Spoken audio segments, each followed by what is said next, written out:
I know one of your great interests is in minimally invasive surgery of reptiles and birds, isn't it? Yes, endoscopy and all of those kinds of things. Right. Yeah. Cool. And is there enough work in Australia for that?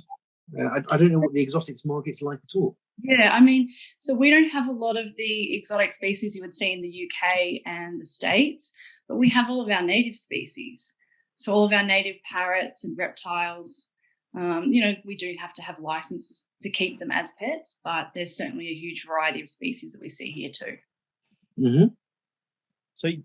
So hang on, licenses to keep. So in Australia, yes. Certain species, maybe more, threatened or endangered, they generally aren't kept as wildlife as pets. Yeah. And then there are others that may be a little bit more difficult to take care of and those kind of things. There's special requirements for certain species. Right. So, for example, like a cockatiel, you don't need a license for, but maybe like a cockatoo, you may need a license. So it just depends on the species and the state too.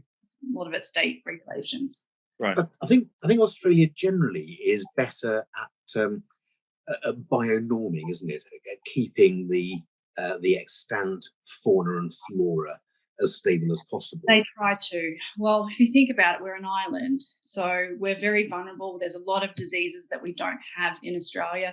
We don't have rabies and many other diseases. So our quarantine and customs are very, very strict about letting animal products, plant and vegetable material even into the country.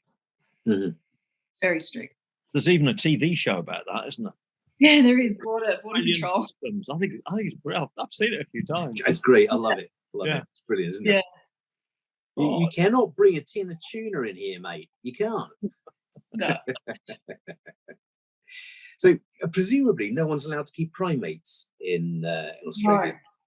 No, you'd have to have a special license or be like a zoo type situation. Mm-hmm. Right. A lot of people do in the UK, although we're hoping later on this year for a law to be brought in disallowing that, because a lot of people will keep primates wrongly, badly, terribly, in fact, without any. Mike, yes. Our Mike, of course, has a gibbon. This is little Freddie's pointing to the gibbon hanging from his wall. But that looks happy. It's always happy. It's never doing. He's always hanging around. I mean, he doesn't do much else. He's well cared for. Yeah.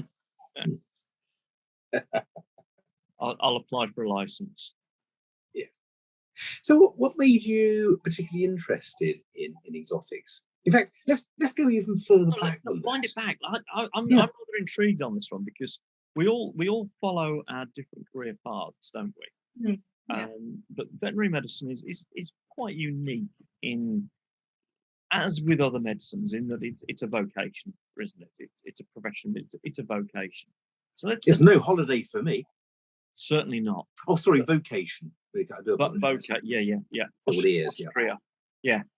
Good idea. Clear your ears out, Julie. Australia. I think for me, my passion stemmed from birds. So I got my first pet cockatiel when I was about 8 years old, and started raising and breeding birds from a fairly young age, and just sort of realized I wanted to work with animals and work with birds specifically in some capacity. And I was fortunate that my uncle is actually a veterinary dentist. And so, I would talk with him and he would say, "Oh, did you know that there's actually avian vets out there? You could be an avian vet." And I was like, wow, this is great news. This would be really interesting. I like science, like problem solving, really like the birds, and was fortunate enough that he was able to set me up with work experience with one of the only avian specialists in the state at that time. This was back when I was in high school. And I spent the day with her, and I was just like, wow, this is so cool. This is exactly what I want to do. So I kind of already knew before I was even in vet school that was what my end goal was. And so I just really worked hard throughout veterinary school doing externships and placements to really try and work towards that goal. Wow. Mm-hmm. And obviously, ultimately, trip over to America, lots of study. Living, working, studying in America, and you've come back with the qualifications. You are that person. exactly. Yeah. Is it what you expected it to be when you set out on? No, I don't think you can really anticipate what it's going to be like. Right. It's been a great journey. I've really enjoyed myself. I've learnt heaps, and I've been fortunate. I love travel. I've moved around a lot, so being able to combine my love of travel as well as my career and meeting lots of new people. Fantastic. Working overseas, it's been great. So is there were you two? You've mentioned it all started pretty much when you were 8 years old. Yeah. So, is there anything that if you're going to write a letter to your 8-year-old self now, knowing what you know and following the life experiences that you've had, fantastic life experiences, what would you actually say? Is there any guiding tip that you would give your 8-year-old self?